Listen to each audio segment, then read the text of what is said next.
Hey, it's Webs here, and it's time for a eys'or of a deck in the form of Totem Pirate Shaman. So the idea behind this deck was inspired by this combo being having 2 Lightning Blooms plus 2 Circus Amalgams and Mr. Smite that were all buffed up through the legendary minion eys'or as a card that I've been wanting to actually use for quite a while now, but hasn't seen any support, which is why I haven't really done anything besides a very early on video.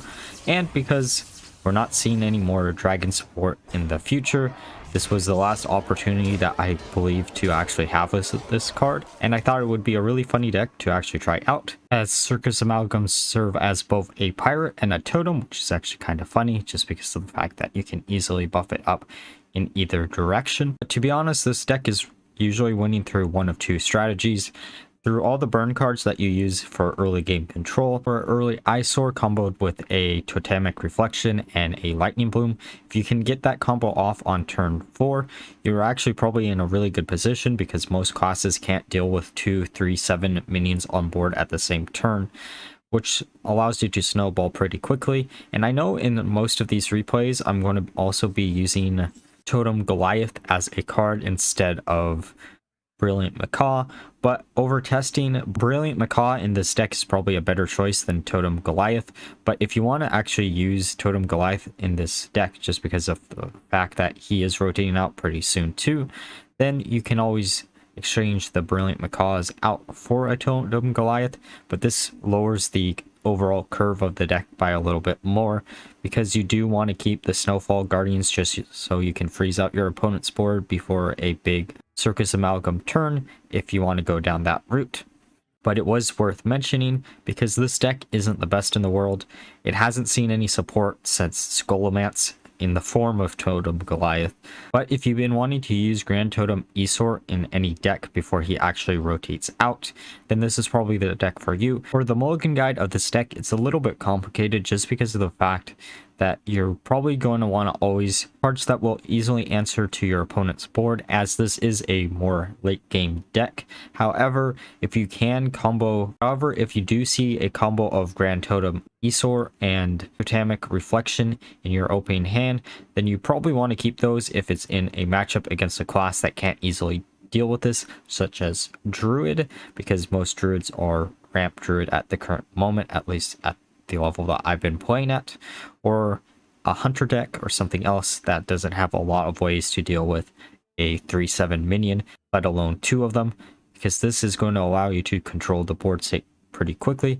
Otherwise, you're probably looking for cards like Sleep Breaker, Wind Chill, Lightning Bolt, Frostbite, Landslide as ways to actually remove your opponent's board. And with that being said, let's go look at some games. Alright, time for a game against Druid.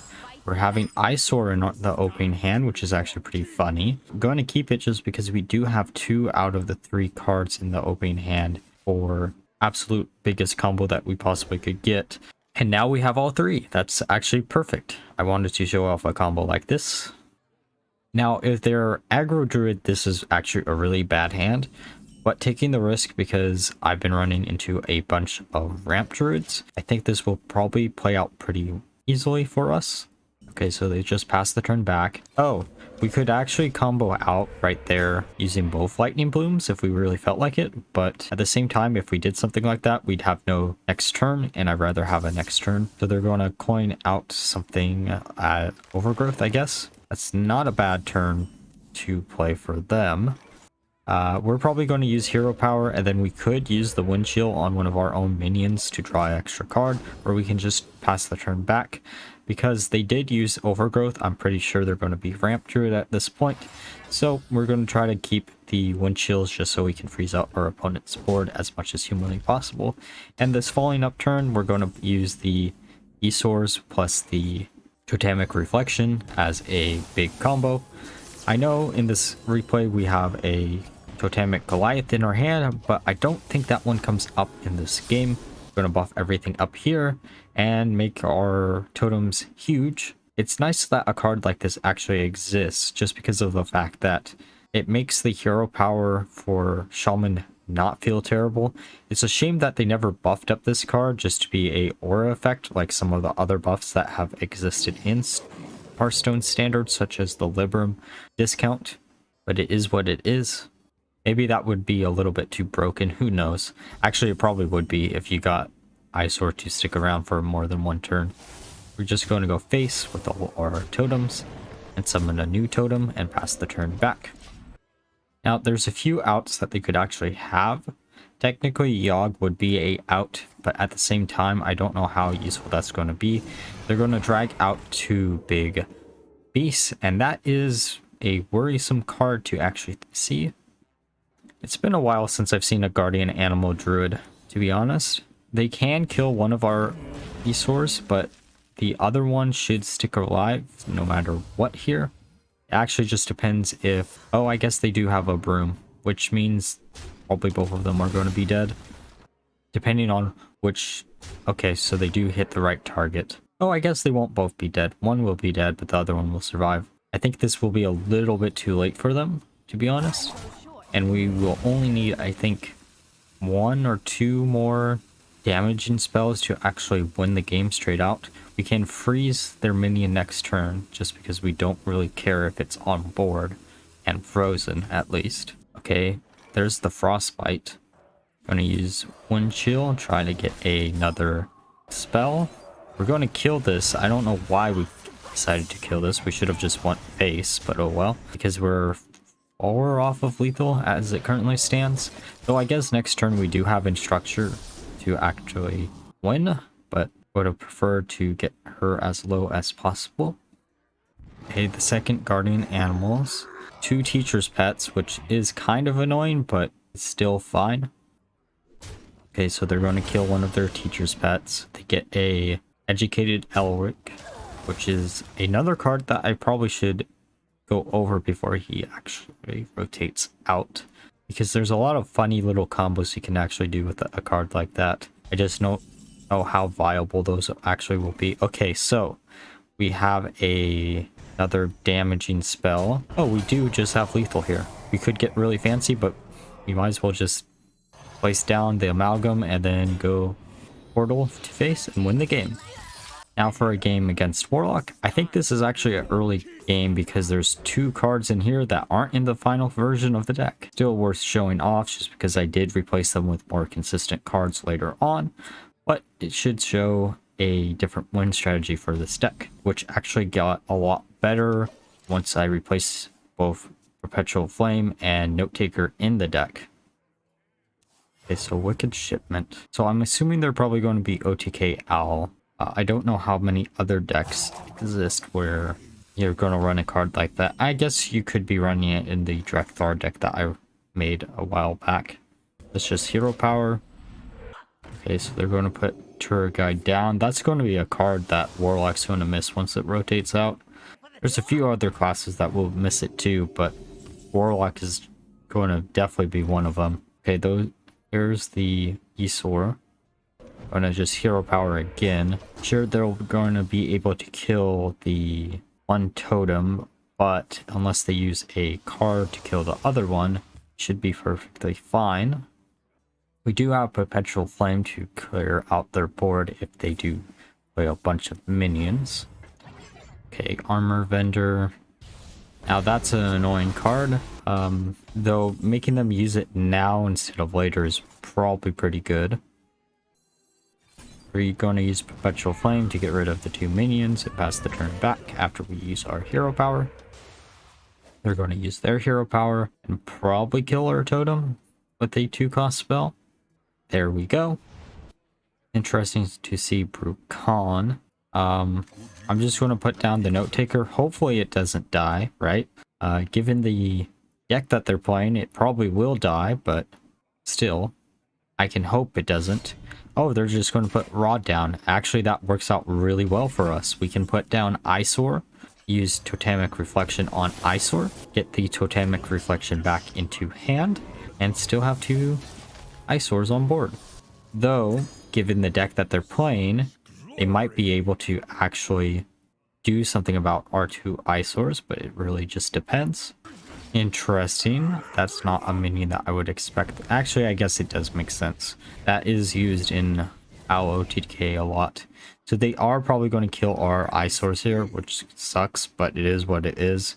We do have Totemic Reflection for Goliath if we really feel like it, or a Circus Amalgam later on. Oh, we do keep one eys'or here, so we get to make another copy. Then we get to draw a few cards here, see what we get. Instructor is pretty decent.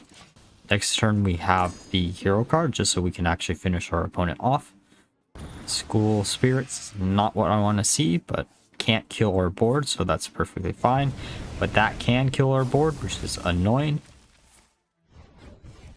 We have the choice between putting down the totem or using our hero power. We're going to put down the totem. We should have probably used the hero card there, just so we could have done a lot more damage, but it is what it is. Though, in theory, they shouldn't have that many answers for or Goliath, but you never know. Showstopper. That is not a card I expected. I guess it does serve a lot of purposes if you're running into a bunch of decks that buff up minions, but man, that is definitely not a card I wanted to see in a matchup with this deck. Just going to use the portal, go face, use our hero power, pass the turn back. Cookie is not a bad card to get there, but be a lot better. Okay, so they're going to kill our entire board, except for the Goliath, I think. And I guess the 3/4 demon, they can't kill either. But because they're drawing 2 more cards, they probably will be able to kill it eventually. Okay, Spice Bread Baker. And now they're going to kill it. We're going to kill their minion. Use our hero card. Go with the fire damage. Why not? Then summon 2/2/3 with taunts. So next turn we can actually have a very impactful turn with Instructor. We just need to generate a bunch of damaging spells, but that shouldn't be that hard to actually do. Okay, so they're going to keep shuffling the cards in. We're going to have to win in one of these following up turns, or we're just going to straight up lose. But can we do 19 damage in one turn? Well, 23 damage, I guess, at this point. Because we have 7 damage on board and 3 damage in hand. Going to grab the overdraft. We're going to use our note taker so we can copy the lightning bloom so we can overload for 4. We're going to use perpetual flame so we can overload for 3 more. We're going to go face and hopefully randomly generate another thing to go face and another one. And all we need is 1 more, but we don't get it. But we do already have it in hand. Man, this must feel horrible to lose against. Alright, time for a game against Warlock. Not the best opening hand, though we do have Frostbite for any early game minions, so we're going to keep that. Lightning Bloom is alright, but technically we don't really need it. I'm assuming they're probably not going to be anything with a bunch of big minions. Getting an eys'or and Totemic Reflection is actually kind of funny here. Though we are missing the Lightning Bloom that we Mulliganed away. We got a Lightning Bolt instead, which is halfway decent. Oh, their questline. It's actually kind of been a while since I've seen questline consistently out of Warlock. Though I have a feeling that deck's going to reappear once the new mini set comes out. Sleep Breaker is going to go down, get us another draw card. They're going to coin out a Backfire. We draw a few cards. We get a Lightning Bolt. We can use our hero power. Okay, oh, their soul questline, I guess. I guess that makes a lot of sense of a variant of the deck that you could actually play, just because of the fact that you could, in theory, heal yourself for all the damage that you're actually taking. Getting the Lightning Bloom on turn 4 is kind of funny, because that means we can do our combo. And there's not much they can actually do here. I think Warlock has 2 ways to answer this board right now. Actually 3. The Corrupted card, but that's too high of a cost card to actually corrupt to kill 2 minions. Twisting Nether, again too high. And the Unstable Shadow Bolt, I think it's called, which could do 6 damage to one of them, and then they have 1 damage on board. Okay, so they're going to live tap. They are going to use the Unstable Shadow Blast to kill one of the eys'ors, which is perfectly fine. But we get a second Totemic Reflection, which is really funny here. I think this is one of the only games where I had a situation like this. Most of the time, by the time you get the second Totemic Reflection, the eys'ors are already dead. But it is cool to be able to get them back to back. And I don't think there's much that our opponent can actually do here, so we're probably just going to win the game in the next following turn. Okay, so they're going to put down a null. They might be actually able to kill one of them. Let's see what they generate here. They do generate a second one, which is kind of a shock. Actually, I guess only 2 of their minions have died, so it didn't really matter. And then they give up. Now that we're through the games, let's discuss my final thoughts of the deck. So, like I said earlier, this deck is probably not the best deck in the world. It does have its legs to stand on if you can actually get eys'or to actually stick around for more than one turn. But if you can't, then this deck is probably not going to be the best deck in the world. There's so many other better combo decks that exist in Hearthstone right now. But a deck like this, in theory, could exist if you could get even more eys'ors out on the board than just 2, which is the stereotypical amount you're going to get. Early on, I try to use the delegate note taker just because of the fact that I could maybe get a extra totemic reflection out of this, but I ended up cutting it so I could fit in some more removal for early game, since we are using a lot of the cards that could be face damage as ways to remove minions from our opponent's board.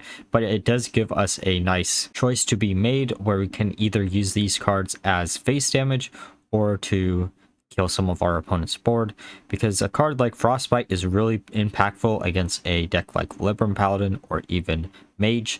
But other than that, you're usually probably going to want to use it for face, because that is your alternate win strategy in this deck.